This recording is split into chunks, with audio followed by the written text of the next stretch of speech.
Well, this is American-made technology, and obviously our reputation as innovating across so many categories of big transitions has been world-leading.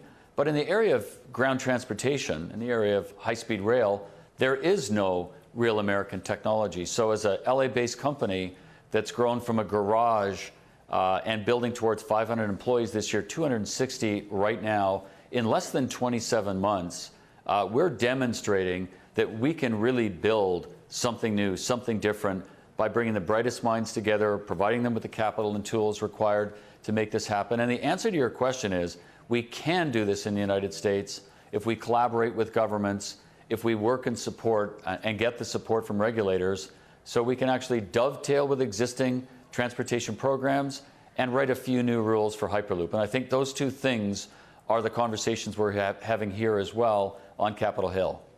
3 winners. What happens to those winners? Do those projects definitely start to break ground? You say you want to aim to have Hyperloop beginning to work and be a reality by 2021. So we have 35 finalists, semi-finalists, and 11 of those are from the United States that we've just launched here today.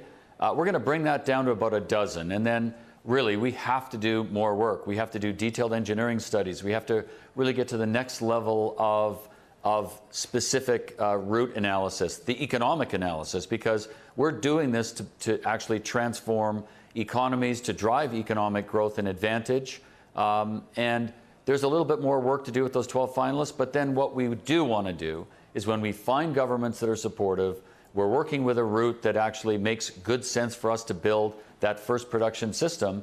We're going to try to help finance that. We're going to continue to deliver the value that our team is bringing in working together with regulators and governments, and obviously designing the technology to solve real-world transportation problems. So we are going to try, as we go to 12 finalists and then down to the final 3, pick a route that makes sense, pick a route that can be financed, and pick a route that can be built very quickly.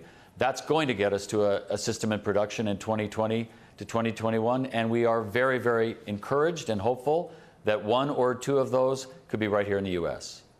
How close is the technology? Because also today you're announcing you're finishing the tube installation, but that's 500 meters. We're talking of lengths of routes of up to 1,000 miles here. How quickly can you prove the technology really does work? Yeah, the company's guiding mission, the thing that's really created so much energy and excitement inside this young company, has been to build a full-scale prototype. We can talk about this forever and talk about the advantages of the technology, but we are near completion of a full-scale prototype. Although 500 meters, it combines all of the innovations that we've developed since the company was founded. Custom-designed electric propulsion system, a tube that allows us to remove most of the pressure and therefore resistance, the pods that will carry either cargo and people, the control system that allows us to actually manage very high-frequency pods. Now, we're going to accelerate really quickly and decelerate really quickly inside that 500 meters. That's not what you and I will experience as we move to a production-based system. But I'll be really transparent. This is a full-scale architectural system, and then taking that architecture, deploying it in a production environment is only the next step. So we're very excited that within the next couple of months, we're going to show the world that Hyperloop is real, and we're getting really close, and obviously we're pretty excited that that has been the single most important milestone for our company. Can it be real in a highly populated area, such as, say, the Northeast Corridor? Yeah, the beauty of Hyperloop is we require much less land. And whether we're above grade, perhaps on an expanded right-of-way, an expanded rail right-of-way, or beneath grade in a tunnel, because of the combination of factors in our architecture, by reducing pressure, you reduce the size of a tunnel that could come into a city center. So I'll be very transparent. We need less land.